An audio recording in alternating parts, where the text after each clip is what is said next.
This is problem 4.19-4 from our elasticity book that we're using. The book is out of publication, but it's a fine book, so we're going ahead and using it for now. But it says the stress array for a torsion problem of circular cross-section bar of radius A and longitudinal axis coincident with the z-axis of the rectangular coordinate system xyz is given by this, where g and beta are constants. Compute the principal stresses at a point on the lateral surface of the bar. Determine the principal stress axes for a point on the lateral surface of the bar. So we derived this when we talked about our torsion problem, and I'll set this, at least on the YouTube playlist, next to the torsion example that kind of leads into this. The basic idea is that we have a circular section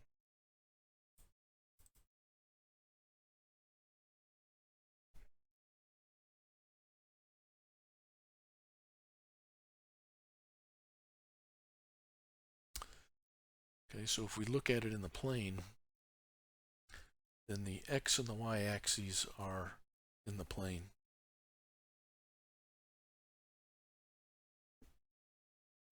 Now, just out of my convention, I'm going to put x and y like this.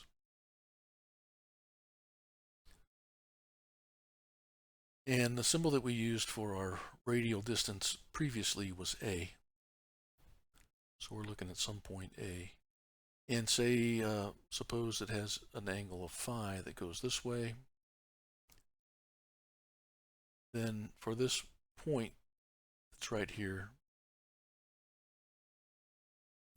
then this height would be a sine phi, and this distance would be a cosine phi. And of course, if we wanted to find the tangent of phi, that would be equal to a sine phi over a cosine phi, okay, it's tangent, or we could say it's equal to y over x. We also have a relationship through the Pythagorean Theorem that x squared plus y squared is equal to a squared. So we're going to call upon those equations as we take a look at this. Now, when it says the lateral surface of the bar, what we're talking about is the outside edge. The one that's traction free. So all along here down its length. Not talking about the front face with its circular, but the kind of the cylinder shape that goes down the z-axis on the outside of that. So this is what our stress tensor is. Let's go ahead and just write it out. 0, 0 minus g. I'm going to go beta y and 0, 0 g beta x. And because the symmetry, minus g beta y, g beta x, and 0. So basically this turns into an eigenvalue problem for this particular stress state, where we are on the outside edge of the bar. So there's going to be a relationship among x and y. But we'll get into that. Now, in order to find our eigenvalues, this all has symbols in it, so it's going to be a little harder for you to apply just a calculator, unless your calculator can do symbolic manipulations. This stress state isn't so bad that we can't do this algebraically. So let's write down what our characteristic equation. I'm going to use the symbol sigma to represent the principal stresses. And the way our book writes our characteristic equation is something like sigma cubed minus I1 sigma squared plus I2 sigma minus I3 is equal to 0. Now, if you remember, or you can look at our book, I1 is the trace of the stress tensor.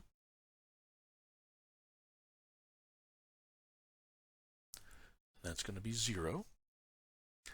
I2 is the sum of the determinants of the cofactor matrices. There is an equation for that, and in this case, we'll go ahead and use the equation.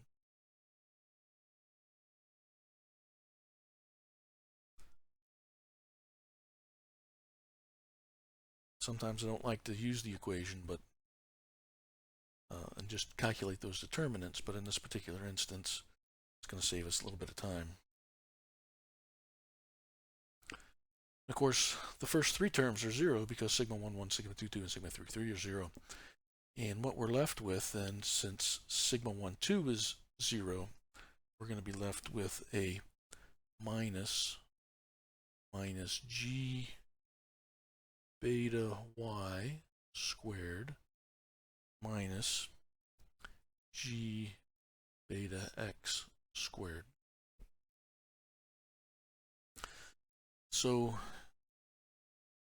the minus sign, this minus sign goes away. We've got a minus sign in front of both of these terms. So this will be a minus g beta. And then we're going to write it this way, x squared plus y squared. And guess what that's going to be equal to?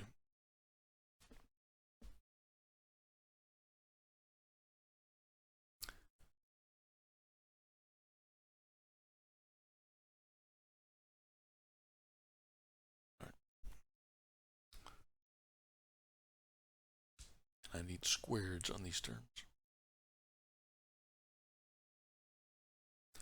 Now I3 is the determinant of sigma.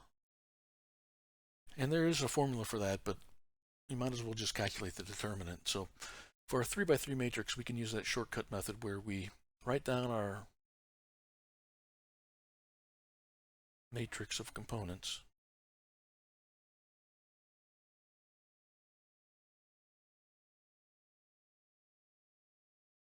And copy down the first two again.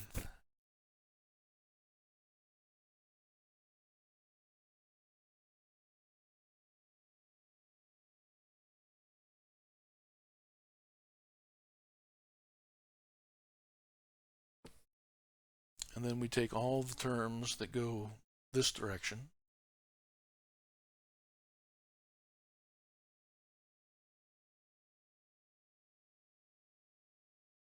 Then we subtract away all the terms that go this direction.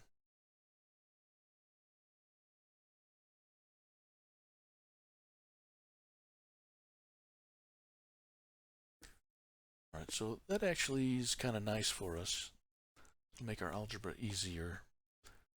Both the first and third invariants are equal to 0.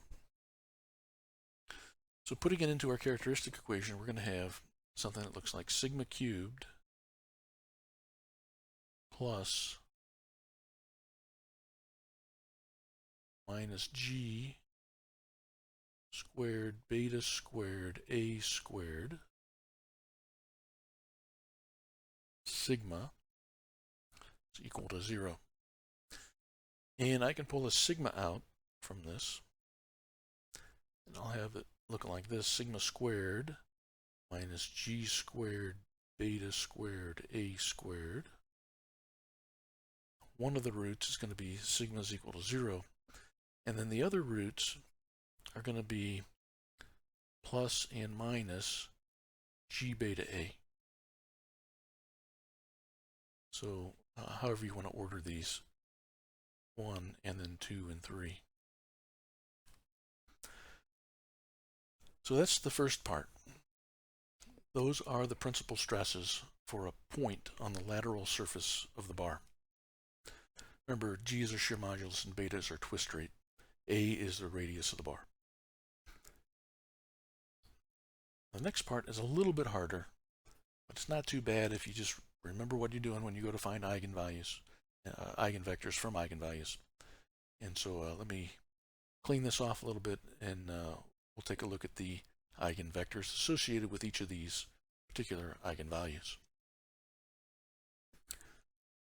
All right, so let's briefly review what we need to do when we go to solve for eigenvectors. We're looking at an equation that looks something like our stress tensor minus some constant times the identity tensor times a unit vector, and in our case we want it to be a unit vector. In the general cases they don't have to be unit vectors, but sigma minus sigma I in is equal to 0, where I've indicated appropriately whether they're scalars or tensors, or this one's going to be a vector. and the 0 is going to be a vector. Well, let's write that down. Let's use our first eigenvalue first.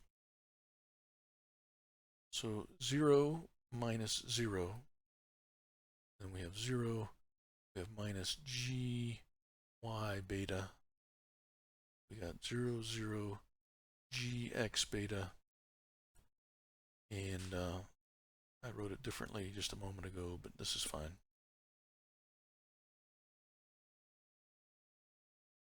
We're subtracting off 0 along all the diagonal terms. And we're going to have a vector here. Initially, it won't be a unit vector, so I put a little star by it just to indicate that fact.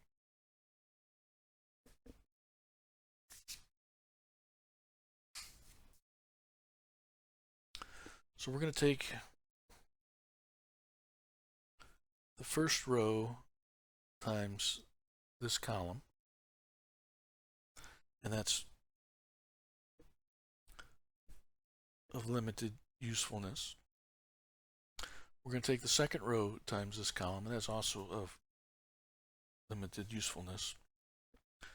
But let's take a look at the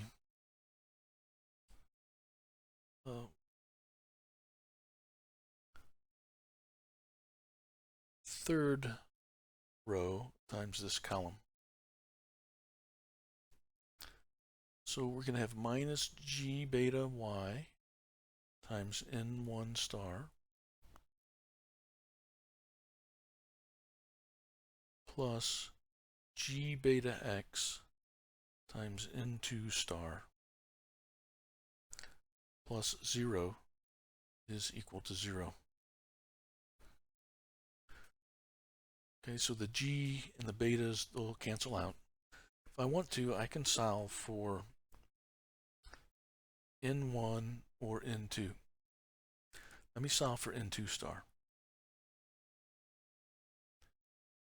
Okay, n2 star will be equal to positive y over x n1 star.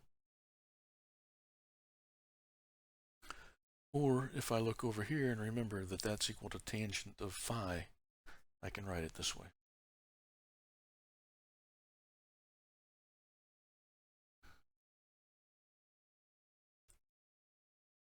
So what my vector looks like right now, and this is not a unit vector, is if I take n1 star equal to 1, I would have 1 tangent phi 0. The magnitude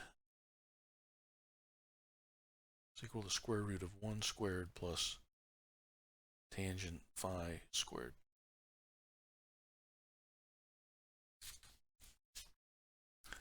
So my unit normal looks like this. 1 tangent phi 0 divided by square root of 1 squared plus tangent phi squared.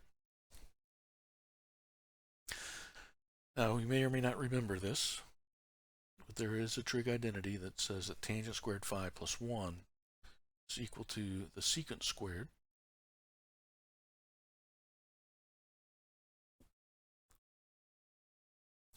So when we take the square root of this, we end up with a secant on the bottom. So this is equal to 1 over the secant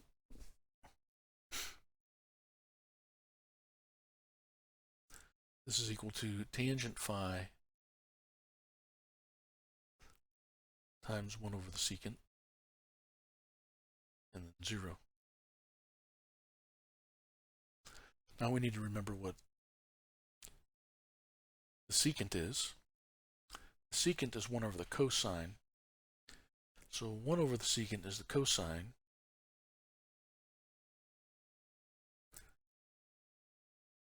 Tangent is sine over cosine, but we multiply it by a cosine, so this is sine. We have 0. And this is a unit vector because sine squared phi plus cosine squared phi is equal to 1, and 0 doesn't contribute. So this will be our unit eigenvector associated with our sigma principal stress equal to 0.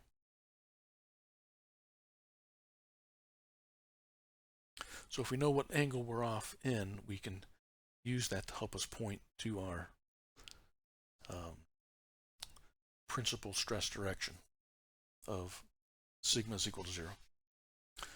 All right, let's save this page. Now we're going to look at the other eigenvector. All right, so now I'm looking at the root plus g beta over a. So sigma tensor minus sigma the scalar times the identity tensor times n is equal to 0.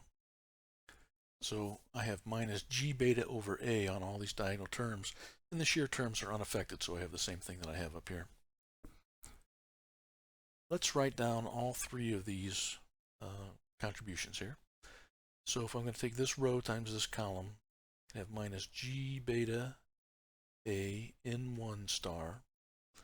I have 0 n2, I'll leave a little space here. I'll have minus g beta y n3 star equals 0. I'm going to have 0 n1. I'm going to have a minus g beta a n2 star. I'll have a plus g beta x n3 star equal to 0. And then on the last one, I'm going to get a minus g beta y n1 star, a plus g beta x n2 star, and then a plus, a minus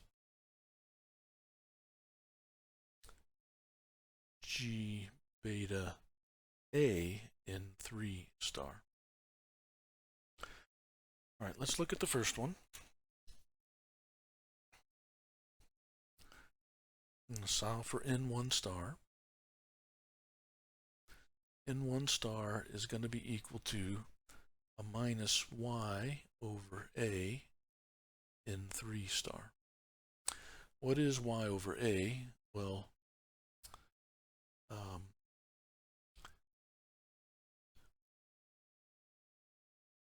y is equal to a sine phi.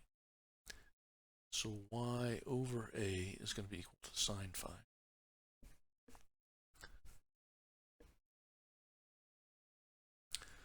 We do the same thing for the second one. We're going to solve for n2 star. n2 star is going to be equal to positive x over a n3 star. And then on the last one, we're going to divide through by GBA.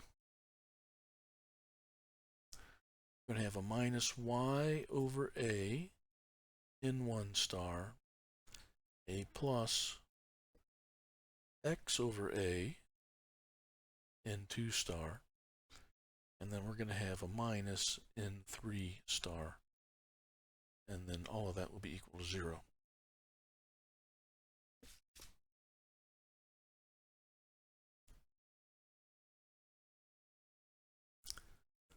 So if we take, well, let's do this, minus y over a n1 star plus x over a n2 star is equal to n3 star. We make a little bit of room before we get going. Okay, so if we take, this won't be a unit vector yet, but if we take n3 star equal to 1,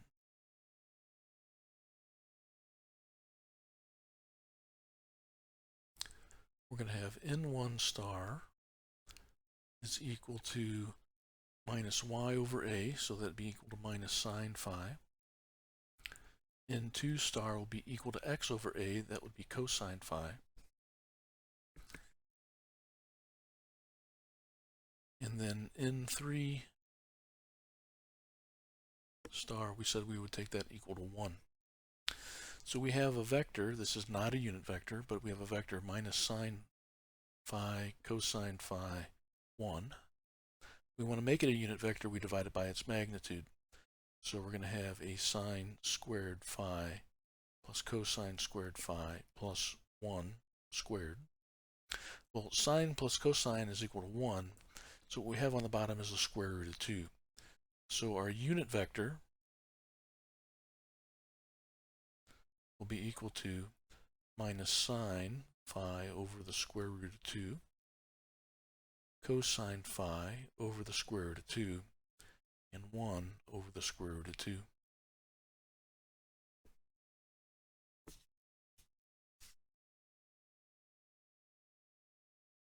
Now we can go through that same process and we can find our vector for minus GYA.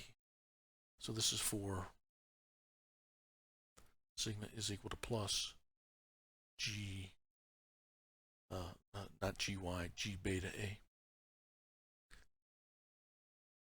For sigma is equal to minus G beta A, I will let you do that on your own to check me.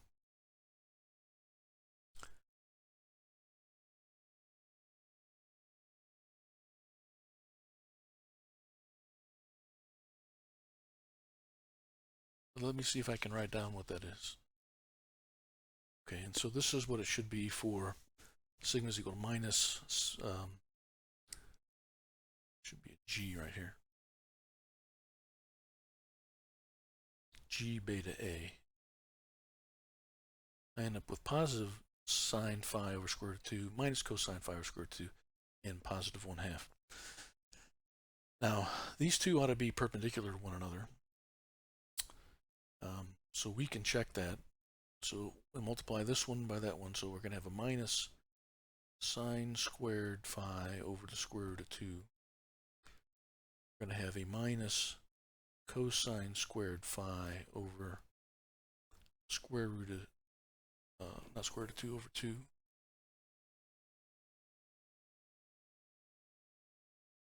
then we're going to have a plus 1/2.